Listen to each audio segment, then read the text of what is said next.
তুমি কি মরবা না? তুমি কি কবরে যাইবা না বাপ?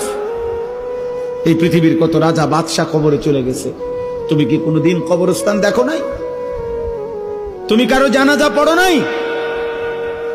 তুমি কি কোনো মানুষের লাশ দেখো নাই?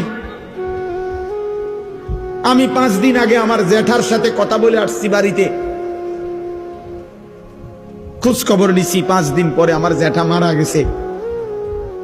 আমি জ্যাঠার দিকে তাকাইয়া বাড়িতে গিয়া দেখছি আমার এই সেই মানুষটা যার সাথে আমি কথা বলছি, উনি নাই, চুপ হয়ে গেছে, হাত নড়ে না, পাও নড়ে না। আমি জানাজা পড়াইছি আমার জ্যাঠার, তো জানাজার আগে আমি আমার জ্যাঠার কবরটা খালি, তখন কবরে রাখে নাই। আমি কবরের দিকে তাকাইয়া অনেকক্ষণ 8-10 মিনিট হইব, আমার বাবার কবরের পাশে আমার জ্যাঠার কবর। আমার আব্বা আগে ইন্তেকাল করছে।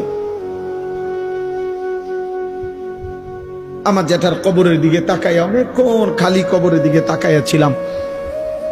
তাকাইয়া আমার মনে হইল কবর যেন আমারে ডাক দিয়ে বলছে, আনিস, আমার কাছ থেকে 1 মুঠ মাটি দিছিলাম আমি তোমার জ্যাঠারে বানাইবার জন্য, আজ আমার মাটি আমি ফেরত নিলাম। ওয়াফিহা নুঈদুকুম। নওজোয়ান, তোমার মাটি মাটির কাছে ফেরত চলে যাবে। তুমি মাটি ছাড়া আর কিছু না। তোমার এই চোখ, নাক, কান, হাত, পাও, হ্যাঁ, এটা চোখ, নাক, কান, মাটি মাটি,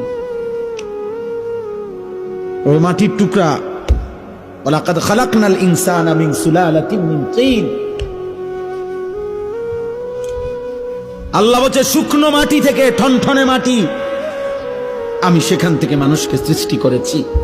তুমি মাটির একটা টুকরা ছাড়া আর কিছু না।